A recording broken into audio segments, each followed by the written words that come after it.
The phone rang at 3:47 a.m., shattering the silence of Han Kyung-soo's penthouse. He stared at the unknown number glowing on his screen, every instinct screaming danger. In his world, calls at this hour meant blood, betrayal, or both. "Mr. Han." The voice was professional, detached. "This is Mercy General Hospital. Your wife." "Ex-wife," he corrected, ice forming in his chest. "Your ex-wife. Nia Washington was brought in an hour ago. She's in active labor. The baby is in distress and she's asking for you." The room tilted. 8 months. It had been 8 months since he'd signed those divorce papers, since he'd watched Nia walk out of his life, with tears streaming down her face. Her hand protectively curved over a belly he hadn't known carried his child. 8 months of silence. 8 months of drowning in regret and soju, of building walls so high even his own brother couldn't scale them. And now this. "I'll be there in 10 minutes, he said, already moving toward the door, his heart hammering against his ribs like it was trying to break free. 3 years earlier, Nia Washington had learned early that life didn't hand out fairness like free samples at Costco. At 26, she juggled 2 jobs, medical transcriptionist by day, cocktail waitress at the Lotus Club by night, and still barely made rent on her studio apartment in Queens. But she had her pride, her grandmother's gold cross around her neck, and a smile that could light up the darkest room. The Lotus Club wasn't just any club. Everyone in New York knew it belonged to the Han family, one of the most powerful Korean organized crime syndicates on the East Coast. Nia knew the rumors, saw the way patrons whispered when certain men entered, watched how the manager's hands trembled when handling special reservations. But the tips were excellent, the work was steady, and she'd learned to navigate dangerous waters with grace. She'd never expected to collide, literally, with the man who owned it all. It happened on a Friday night, the club pulsing with bass-heavy K-hip-hop and expensive cologne. Nia balanced a tray of top-shelf whiskey, weaving through the crowd with practiced precision. She didn't see him until it was too late, a wall of solid muscle in a tailored black suit, turning at the exact wrong moment. The tray flew. Glass shattered. Amber liquid splashed across pristine Italian leather shoes and the bottom of perfectly pressed slacks. Time stopped. Nia's heart dropped to her knees as she looked up and up into the coldest, most beautiful face she'd ever seen. Sharp cheekbones, a jaw that could cut diamonds, and eyes like black ice that seemed to see straight through her bones into her terrified soul. A thin scar traced from his left eyebrow to his temple, the only imperfection on an otherwise devastating face. "I am so sorry," she stammered, immediately dropping to her knees to pick up the broken glass, her hands shaking. Around them the club fell silent. Everyone was watching. "Please. I'll pay for dry cleaning. Stop." One word, delivered in a voice like smoke and steel with the barest hint of an accent. A hand appeared in her line of vision, long fingers, immaculate nails, a platinum watch that probably cost more than her car. "You'll cut yourself." Nia froze, torn between survival instinct and the shocking gentleness in that command. Slowly she looked up again. He was crouched now, eye level with her, and this close she could see gold flecks in those dark eyes, could smell his cologne, something expensive and cedar-scented that made her pulse skip. "I'm really sorry, Mr. Han." His gaze moved over her face with an intensity that made her skin heat. "Han Kyung-soo, and you are?" "Unemployed, probably," she muttered before she could stop herself. The corner of his mouth twitched. It wasn't quite a smile, but it transformed his face from intimidating to breathtaking. "You think I would fire someone for an accident? You're the owner." It wasn't a question. Everyone knew Han Kyung-soo owned the Lotus Club, along with half the commercial real estate in Manhattan and several shipping companies that definitely didn't just ship legal goods. "And I just ruined your very expensive shoes." "They're just shoes." He stood in one fluid movement, extending his hand again, this time clearly to help her up. "But you're right about one thing. You work for me now." Nia blinked, certain she'd misheard over the music that had cautiously started again. What?" "Not here." He glanced around at the watching faces, and they all suddenly found somewhere else to look. "My companies always need good people. Someone who apologizes before making excuses, who thinks of consequences. That's rare." His eyes held hers. "Come to my office Monday. We'll discuss your skills." "I'm just a waitress and a medical transcriptionist." Nia said, still kneeling in broken glass and spilled whiskey, wondering if she'd hit her head. Monday, 9 a.m., Han Tower, 40th floor. He pulled a business card from his jacket, pressed it into her palm. His fingers were warm, his touch brief, but electric. Don't be late, miss. Washington, Nia Washington. Nia. He said her name like he was tasting it, like it was something precious. Then he nodded once and walked away, his ruined shoes leaving wet prints on the marble floor, his presence parting the crowd like Moses at the Red Sea. Nia knelt there for a full minute after he disappeared, her heart racing, the business card burning in her hand like a promise.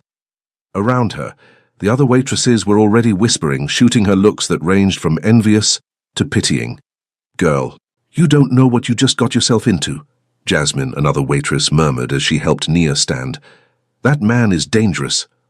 I know, Nia whispered back, pocketing the card with trembling fingers. But dangerous in what way? She wasn't sure. Dangerous to her safety, or dangerous to something far more vital, like her heart? She'd find out Monday. The weekend passed in a blur of anxiety and Google searches. Han Kyung-soo's name yielded surprisingly little, a few business profiles, photos from charity galas where he stood stone-faced in tuxedos, articles about his real estate empire. Nothing about the rumors everyone whispered, nothing about the Jopok connections. But Nia found one photo that made her pause.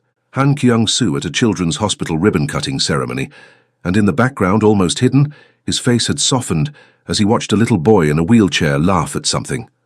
For just a moment, the ice had thawed. Monday morning, Nia stood before Han Tower in her best interview suit, a navy blue number from Target that she'd splurged on 2 years ago, feeling like an imposter. The building was all glass and steel, piercing the Manhattan sky like a blade. Inside, everything was marble and chrome, beautiful Asian women in designer clothes clicking past on impossible heels. The receptionist's smile was polite, but assessing as Nia gave her name. 40th floor, Mr. Han is expecting you. The elevator ride felt like ascending to heaven or hell. She wasn't sure which. When the doors opened, a young Korean man in glasses waited, his expression friendly but cautious. Miss Washington. I'm David Kim, Mr. Han's executive assistant. Please, follow me. They walked through an office suite that screamed money and power, floor-to-ceiling windows overlooking Central Park, art that was probably worth more than her life, assistants moving with quiet efficiency. Finally, David stopped at massive double doors. He's finishing a call. He'll be just a moment. David's smile was genuine now. And Miss Washington, don't let him intimidate you. His bark is worse than his bite. Before Nia could respond, the doors opened from within. Han Kyung-soo stood backlit by the morning sun and Nia's breath caught. In daylight, in his territory, he was even more devastating. Charcoal suit that probably cost 5 figures. White shirt open at the collar revealing a glimpse of a tattoo, dark hair perfectly styled. But it was his eyes that held her. Still that black ice, but now she could see the intelligence burning beneath. Miss Washington. He gestured to a chair opposite his desk. Thank you for coming. Thank you for the opportunity, Mr. Han. Nia sat, forcing her spine straight, channeling every ounce of her grandmother's dignity. Though I'm still not sure what opportunity that is exactly. A ghost of that almost smile. Direct. I like that. He sat across from her, steepled his fingers. I need someone I can trust in a sensitive position, someone who sees things but knows when to stay silent. Someone smart enough to notice details, but wise enough to know which details matter. That sounds suspiciously like you're describing a spy. I'm describing a personal assistant. His gaze never left hers. To me. Nia's heart stumbled. I don't have experience. You have 2 years of medical transcription, which means attention to detail and confidentiality. You've worked in my club for 6 months without a single complaint, which means discretion and grace under pressure. You're educated, City College, psychology degree, full scholarship. You take care of your grandmother in the Bronx, send money to your younger sister at Howard. You don't drink, don't do drugs, don't have a criminal record. He leaned back. Did I miss anything? Nia's mouth had gone dry. You investigated me. I investigate everyone who gets close to me. No apology in his tone. In my world, trust is earned through transparency, not promises. Your world, Nia repeated slowly. The world where you're not just a real estate mogul. Silence stretched between them, heavy with unspoken truths. Finally, Han spoke, his voice quiet but firm. I will never lie to you, Nia. My business has many faces. Some of them are legal. Some exist in grey areas. But I will tell you this. I have never hurt an innocent person. I have never touched drugs or human trafficking. I protect my people. I honor my word, and I punish those who break theirs. His eyes bore into hers. If you work for me, you'll see things, hear things, but you'll also be safer than you've ever been in your life. No one will touch you. No one will threaten you. You'll have health insurance, a salary 4 times what you make now, and my word that I will never ask you to do anything illegal. Why me? The question escaped before Nia could stop it. You could hire anyone. For the first time, uncertainty flickered across his face. Because when you looked at me Friday night, you saw a person. Not a name, not a reputation. Just a man whose shoes got wet. He stood, moved to the window. Everyone in my life wants something from me. Power, money, protection, fear. But you just wanted to make it right. That's rare in my world, Nia. That's precious. Nia stood too, her mind racing. This was insane. She should walk away. Go back to her double shifts and her safe small life. But something in his voice, in the way he stood with his hands in his pockets, staring out at the city like a king, surveying his kingdom and finding it wanting. Something called to the part of her that had always wondered what lay beyond the boundaries she'd drawn. I need 24 hours to think about it, she said finally. He turned and she saw surprise in those ice-chip eyes. Most people would have answered immediately. I'm not most people, Mr. Han. No. His voice dropped, intimate. You're certainly not. As she turned to leave, his voice stopped her at the door. Nia. She looked back. Whatever you decide, the job at the club is still yours if you want it. This conversation changes nothing unless you say yes. That's when she knew.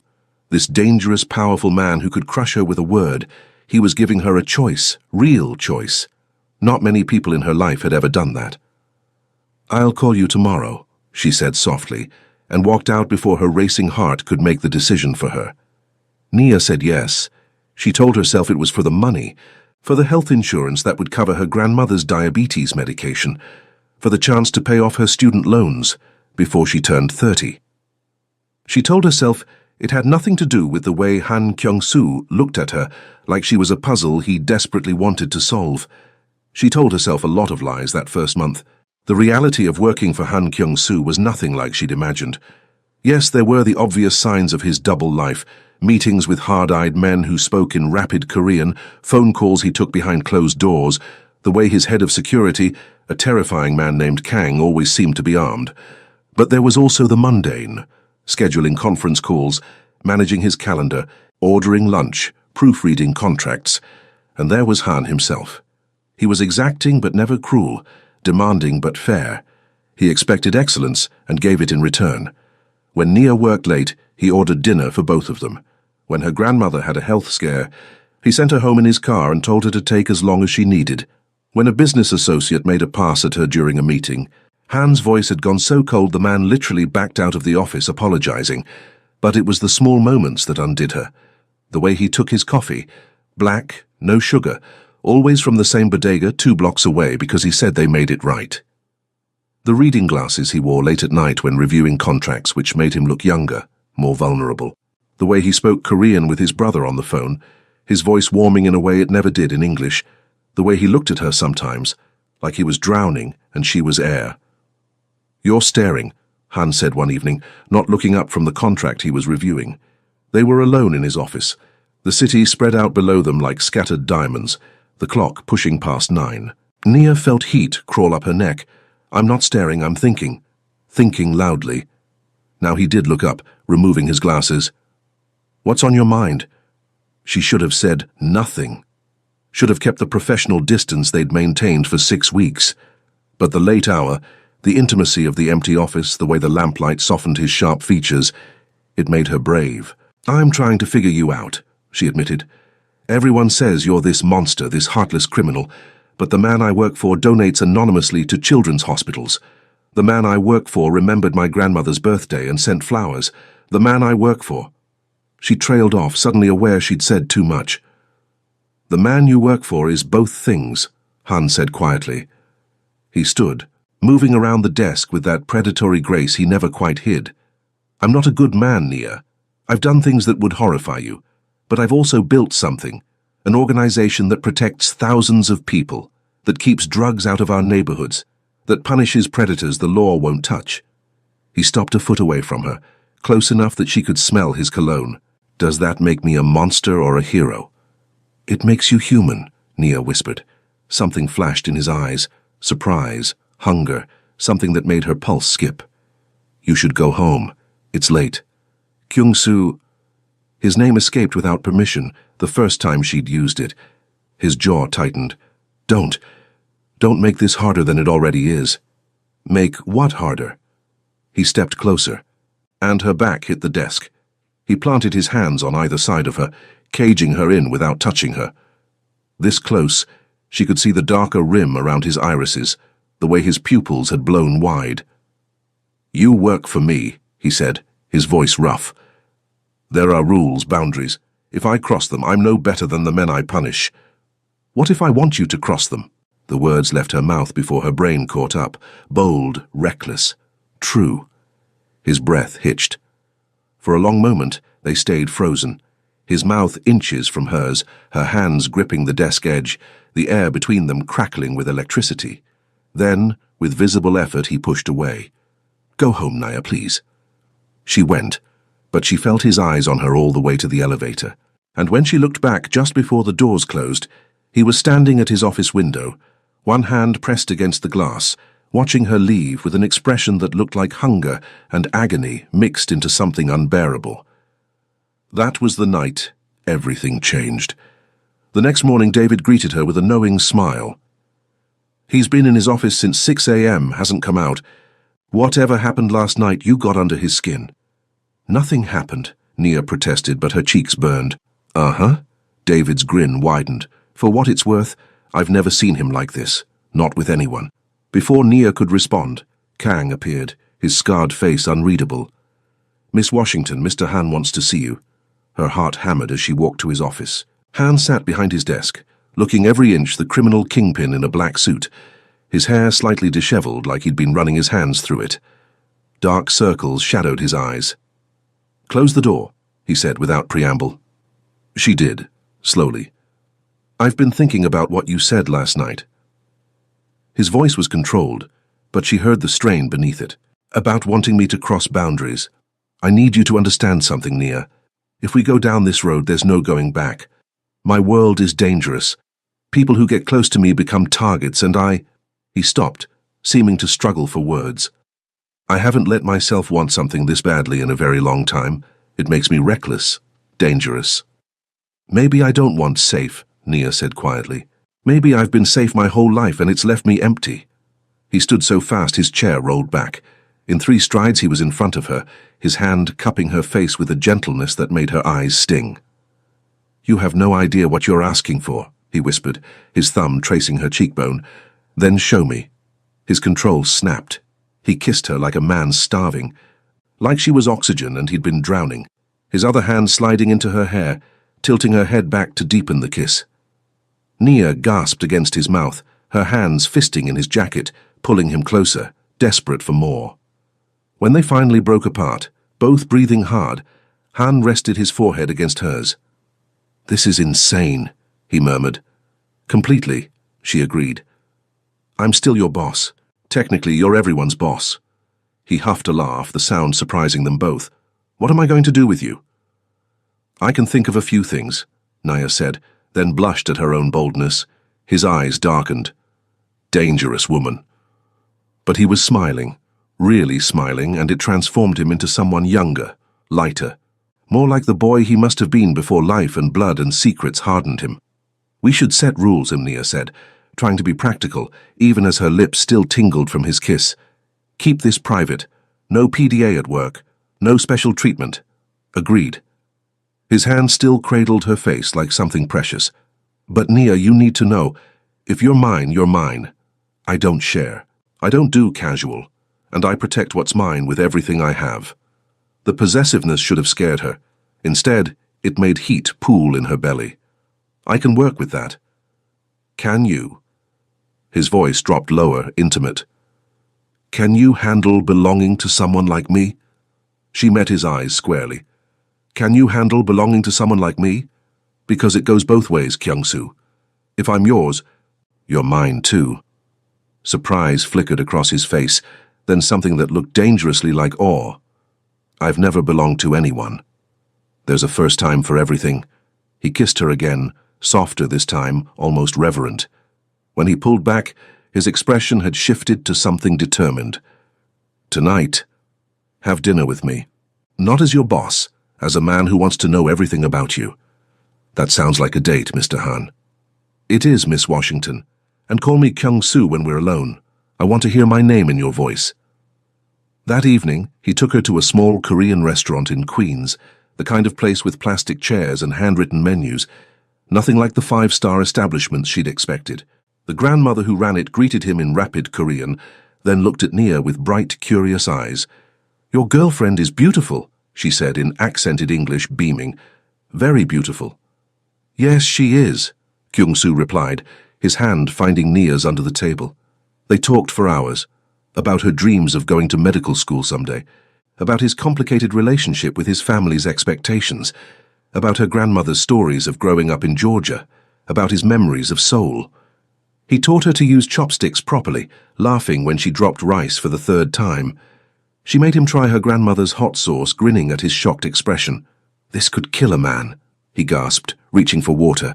Builds character, she teased. As they walked back to his car, their hands linked, Nia felt something shift in her chest, something terrifying and wonderful. She was falling for him.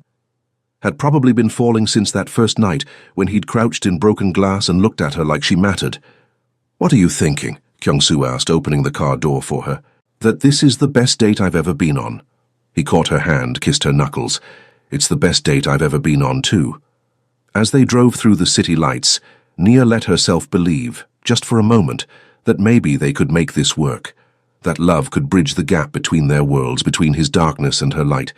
She had no idea how wrong she was, or how much pain lay ahead. 6 months into their relationship, Nia had integrated into Kyung-soo's life with surprising ease. She'd met his younger brother, Han Min-jun, who'd looked at her with open astonishment, before hugging her and whispering, "Thank you for making him smile." She'd learned to navigate the complex politics of his organization, understanding without being told which meetings required her absence, which associates were trusted, which were merely tolerated. She'd also learned that loving Han Kyung-soo meant accepting that sometimes he came home with blood on his knuckles and secrets in his eyes. "Marry me," he said one night. They were in his penthouse, Nia curled against him on the couch, some Korean drama playing on the screen that neither of them watched. His fingers had been absently stroking her hair, and she'd been half asleep, content in a way she'd never been before. "What?" She sat up, certain she'd misheard. He turned to face her, and in his eyes was an intensity that made her breath catch. "Marry me, Nia. I know it's fast. I know my life is complicated, but I've never been more certain of anything." He pulled a box from his pocket, opened it to reveal a ring that made her gasp, a perfect solitaire diamond surrounded by smaller stones, elegant and understated. "You make me want to be better. You make me believe I can be better. Say yes." Nia's hands trembled as she looked from the ring to his face. She should ask for time, should consider the implications, the dangers, the fact that they'd only known each other 8 months.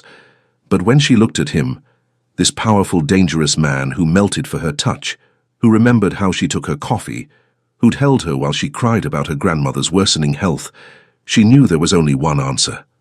Yes. The kiss that followed was everything. Desperate, claiming, tender. When he slid the ring onto her finger, his hands shook slightly, and that small sign of vulnerability undid her completely. "I love you," he whispered against her lips. "Even if I'm damned for it, I love you. I love you too." She pulled him closer. "We'll figure out the damned part together." They married quietly 2 months later at City Hall, with only Min-jun, David, and Nia's grandmother present. It was everything and nothing, No fancy wedding, no hundreds of guests, just them and their love and promises that felt like vows written in starlight. The first year of marriage was bliss, punctuated by normal couple arguments, him working too late, her spending too much time at the hospital where her grandmother was becoming a frequent patient, his overprotectiveness, her stubborn independence. But they always came back to each other, always found their way through. Until the night, everything shattered. Nia came home from visiting her grandmother to find Kyung-soo in his office, a woman with him. Tall, elegant, Korean, beautiful in a way that made Nia's stomach clench. They stood close, too close, the woman's hand on his arm, her expression intimate in a way that made Nia's blood run cold. Kyung-soo? Her voice came out smaller than she intended. He turned, and guilt flashed across his face before he could mask it. Nia, you're home early. Who is this? The woman smiled, but it didn't reach her eyes. I'm Park Ji-won. Kyung-soo and I have history. Something in the way she said history made Nia's world tilt. What kind of history? Ji-won was just leaving, Kyung-soo said firmly, but the woman didn't move. Was I? Ji-won's smile sharpened. I thought we were discussing the merger and other matters. Get out. Kyung-soo's voice went cold, the tone he used with enemies. Now. Ji-won left with a final look at Nia that felt like a threat wrapped in silk. When the door closed, silence fell heavy and suffocating. Who is she really? Nia asked, her hands clenched into fists. Kyung-soo ran a hand through his hair, and for the first time since she'd known him, he looked lost. She's the daughter of another organization head. Our families had an arrangement. Before I met you, the word arrangement hit like a physical blow. An arranged marriage. It was never finalized. I called it off when I met you. But she's back now. Nia's voice shook. And you didn't tell me. You let me walk in and find you with her like what? Anger flashed in his eyes now. Like I was cheating. I've never touched another woman since the day I met you. Nia never even thought about it. Then why was she here? Why was she touching you? Why did you look guilty when I walked in? Because her father is threatening war if the merger doesn't happen. Because the merger includes me marrying Ji-won to cement the alliance. Because I've been trying to find another way out without putting you in danger, and I didn't want to worry you until I had a solution. The room spun. They want you to marry her. It's not going to happen. He reached for her, but she stepped back. The hurt in his eyes was immediate and devastating. Nia, please. I will never let them force that marriage. I'd burn down both organizations first. And what? Start a war? Get people killed? Tears burned her eyes. I can't be the reason for that. I can't have blood on my hands. There won't be blood. But his voice lacked conviction. I'll figure something out. When were you going to tell me? The betrayal cut deeper than any knife. Were you ever going to tell me, or were you just going to handle it like you handle everything in the shadows with secrets? That's not fair. Isn't it? Nia pulled off her ring, held it out with a shaking hand. Your world is secrets, Kyung-soo, and I've tried so hard to accept that, to trust you. But this, you kept this from me. You let me believe we were safe, that our marriage was solid, while another woman and her father plotted to take you from me. Nia, don't do this. His voice cracked, raw and desperate. Don't let them win. That's what Ji-won wanted, to plant doubt, to make you question us. I'm not questioning us, I'm questioning whether there can even be an us in your world. She set the ring on his desk. I can't do this anymore. I can't live in fear that every day might be the one where your past comes back to destroy our future. Then I'll leave. The words burst from him like a dam breaking. I'll walk away from all of it. The organization, the power, everything. Just don't leave me, please, Nia. You're the only good thing I've ever had. God, she wanted to believe him, wanted to throw herself into his arms and pretend love could fix everything. But she'd seen the loyalty his men had for him, the people who depended on him, the community he protected in his own twisted way. You can't leave, she said softly, tears streaming down her face now. They'd never let you, and even if they did, you'd resent me eventually for making you give up who you are. I could never resent you. He closed the distance between them, framed her face with shaking hands. Nia, Saranghai, I love you more than my own life. Please. She'd never heard him use Korean endearments before. It broke something in her chest.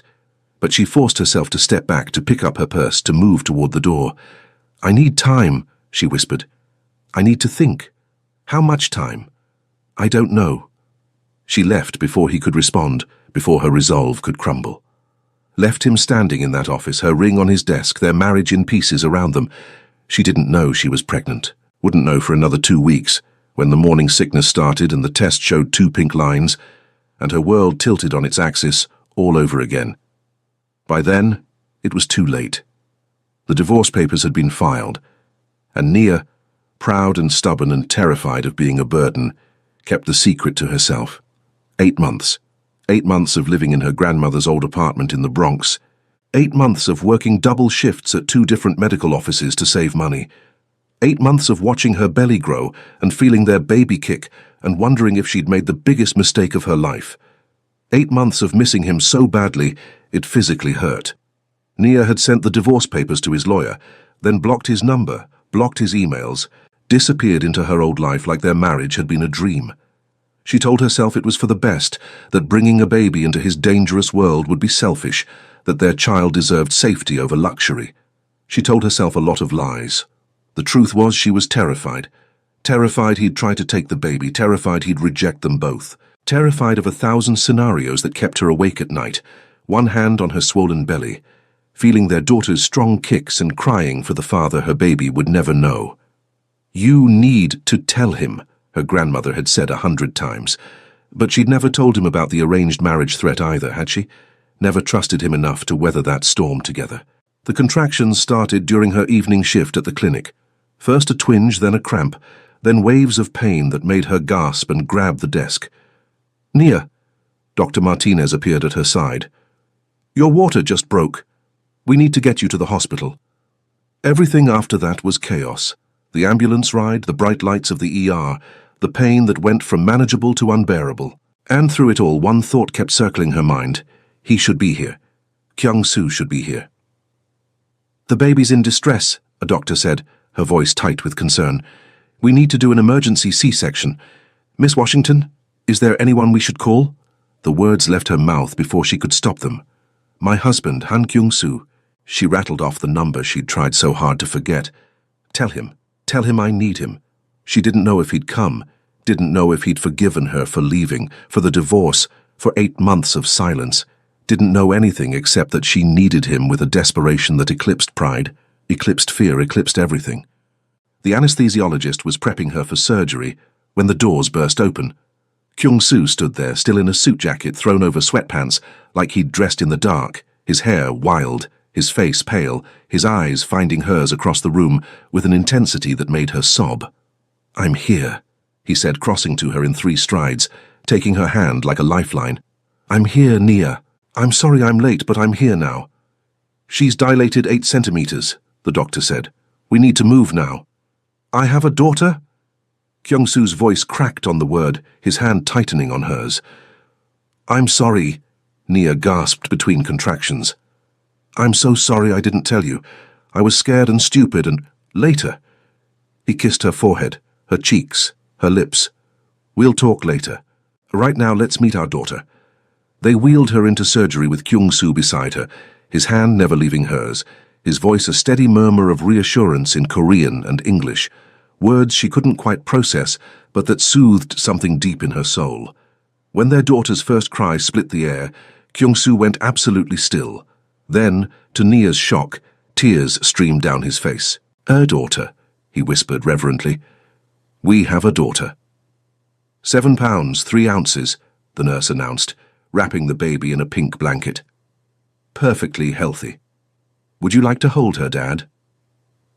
He took their daughter like she was made of glass and stardust. His hands that had broken bones and pulled triggers, cradling her with infinite gentleness. When he looked at Nia, the love and wonder and forgiveness in his eyes made her heart crack and heal simultaneously. "She has your eyes," he said, his voice thick with emotion. "And she's perfect. She's absolutely perfect." Recovery was a blur. Kyung-soo refused to leave her side, sleeping in the chair beside her bed, taking their daughter. They'd named her Arya, after both their cultures, every time the nurses would let him. He changed diapers, learned to swaddle, sang to her in Korean while Nia dozed. On the second day, when they were finally alone, the conversation they'd been avoiding could no longer wait. "I dealt with the Ji-won situation," Kyung-soo said quietly, watching Arya sleep in his arms. 3 days after you left. Her father wanted war, so I gave him one, economic, not physical. Bought out his companies, cut off his supply lines, backed his rivals. Within 2 months he was begging for terms. The arranged marriage demand was withdrawn permanently. Nia's heart clenched. "You never tried to tell me. You blocked me everywhere." No accusation in his tone, just fact. "And I thought maybe you were better off without me. Safer. Happier. I was miserable." The confession hurt. Every single day I was miserable. But I was also terrified that if I came back, I'd put our baby in danger. Our baby. He looked down at Arya, something like awe crossing his face. "I can't believe I almost missed this. Missed her birth, her first moments. Nia, why didn't you trust me?" "Because I saw what loving you could cost." Tears spilled over. "I saw the threats, the danger, the way violence is always one wrong move away in your world. How could I bring a child into that?" "By letting me protect you both." He looked up, and the hurt in his eyes was devastating. "I would have died before letting anything happen to you or our daughter, but you didn't give me the chance. You made the choice alone." "I know." Her voice broke. "I know, and I'm sorry. I was wrong. I should have talked to you. Should have trusted you to find a solution together. But I was scared and hormonal, and I should have told you about Ji-won the moment she contacted me." He set Arya carefully in her bassinet, then moved to sit on the edge of Nia's bed, taking her hands. "I was trying to protect you from worry. Instead, I created a situation where you felt you couldn't trust me with the truth. That's on me." They sat in silence, 8 months of hurt and loneliness between them, a sleeping baby beside them who represented both their love and their failure to communicate. "I don't know how we come back from this," Nia whispered finally. "Neither do I." Kyung-soo's thumb traced circles on her palm. "But I know I love you. I know I love our daughter. And I know I'll spend the rest of my life earning back your trust if you'll let me." "What about the organization? Your responsibilities?" "I'm stepping back." He said it firmly, like he'd been thinking about it for months. "Not leaving entirely, that would create a power vacuum and put more people at risk. But Min-jun is ready to take over day-to-day operations. I'll be an advisor, a figurehead. My priority is you two now. Always." "You'd do that?" Hope bloomed, fragile and terrifying. "I've already started the transition." He reached into his pocket, pulled out the ring she'd left on his desk 8 months ago. "This has been with me every day since you left. In my pocket, against my heart, waiting for the chance to put it back where it belongs." He looked at her with those intense dark eyes. "Let me put it back, Nia. Let me be your husband again.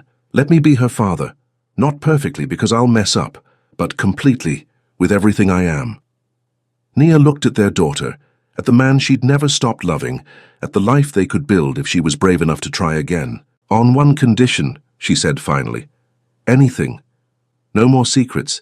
Even the scary ones, the dangerous ones. We face everything together. You promise me that, and I promise to trust you, to communicate instead of running. Deal?" "Deal." He slid the ring onto her finger, and it felt like coming home. "I love you, Nia Washington Han. I never stopped. I love you too, Han Kyung-soo. Even when I was furious with you, I loved you." He kissed her then, soft and deep and full of promise, tasting of tears and hope and new beginnings. From her bassinet, Arya made a small sound, not quite a cry, more like a comment on her parents' reunion. They broke apart, laughing through their tears. "She's got opinions already," Nia said, wiping her eyes. "She's your daughter." Kyung-soo grinned, the real genuine smile she'd fallen in love with. "Of course she has opinions." He picked up Arya, and Nia's heart swelled at the sight. This powerful, dangerous man who brought crime bosses to their knees, utterly undone by a 7-pound infant. When he sat beside Nia on the bed, their daughter between them, she felt something click into place. This was her family.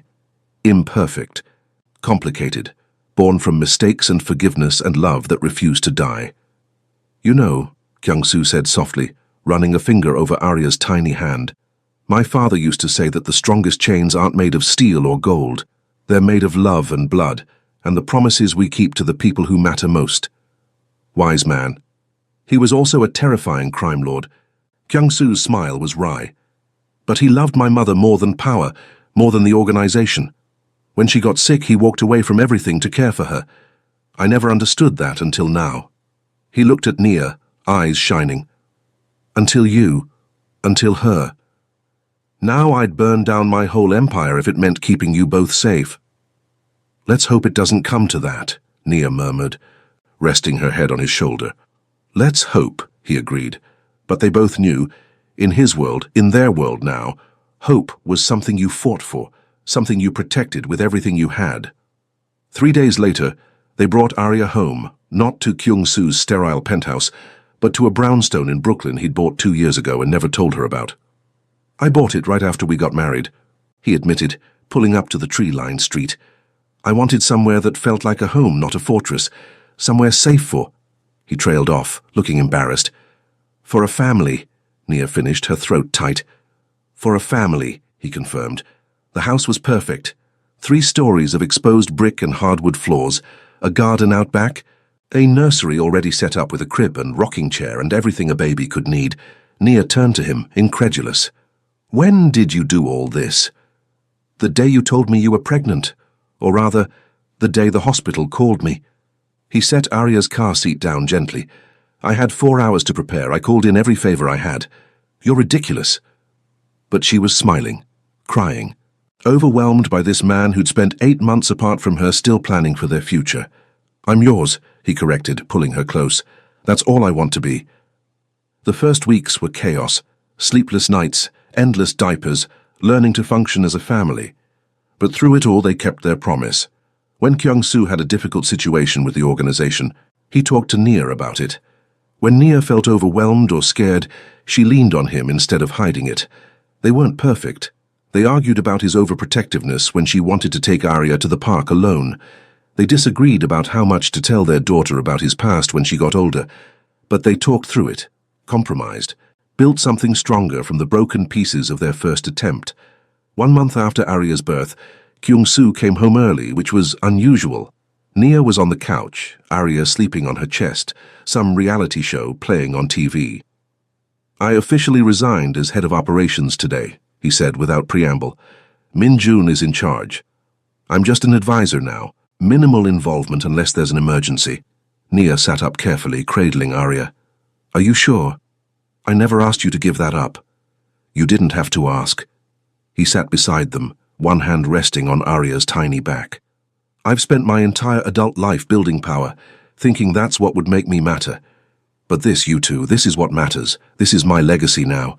She's going to grow up asking questions, Nia warned gently. About your tattoos, about why Uncle Min-jun always has scary friends, about why people look at you with fear and respect. And we'll answer honestly.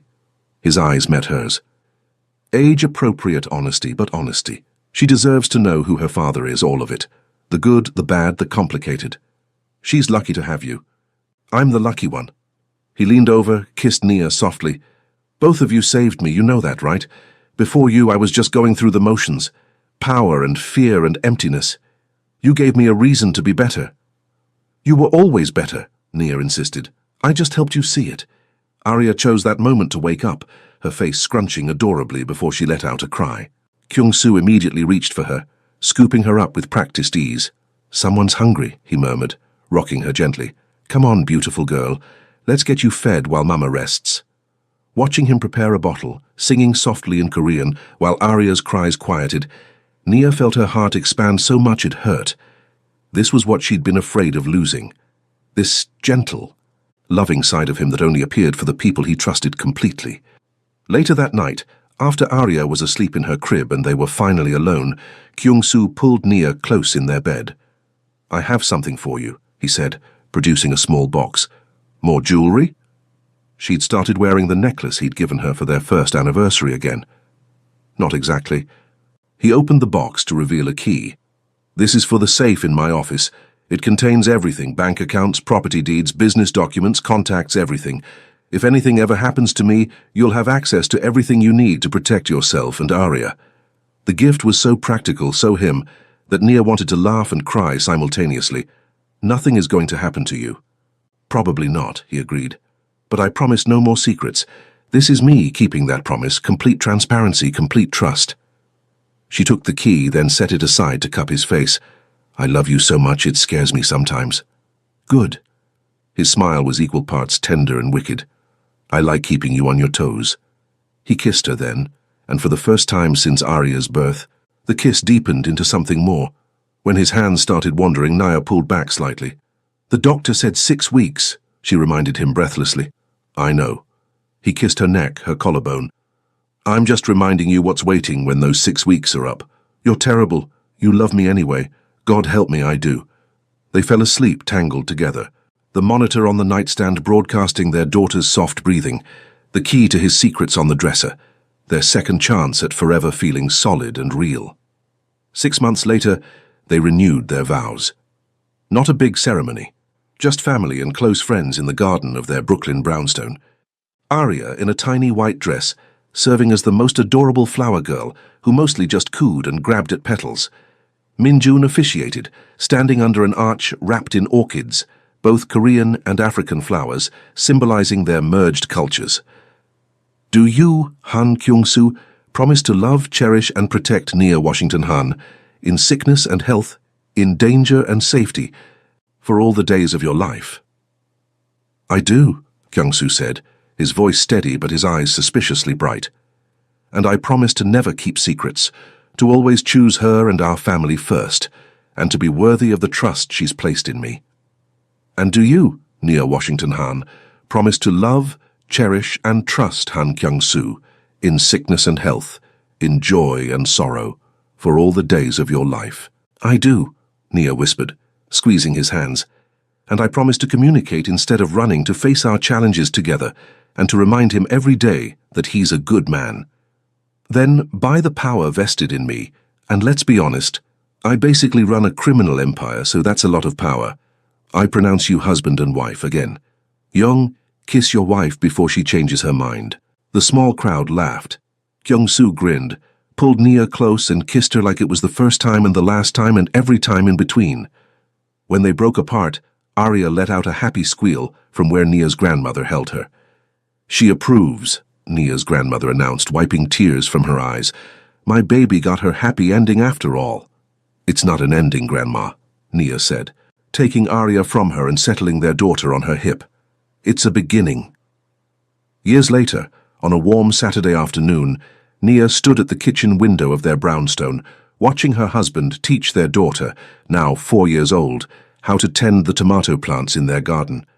Arya's natural curls were pulled into 2 puffs, her brown skin glowing in the sunlight. Her small hands carefully watering the plants while Kyung-soo guided her.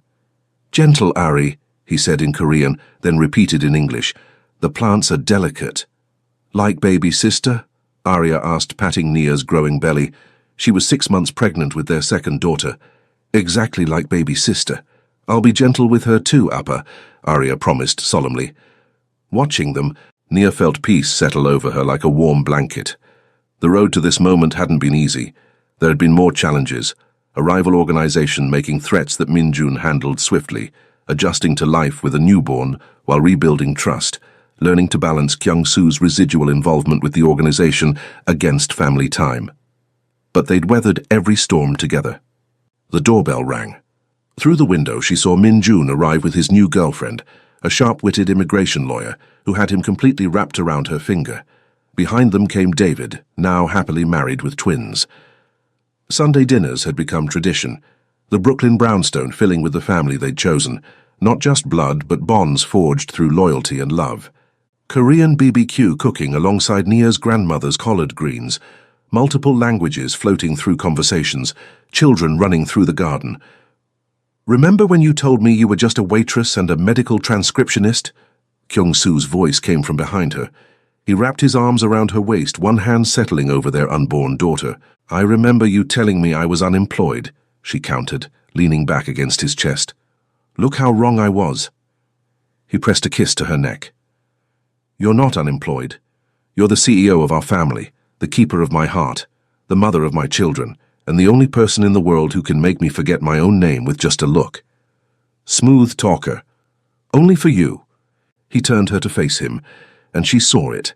The same intensity that had undone her that first night in the Lotus Club, softened now by years of love and trust, and choosing each other every single day.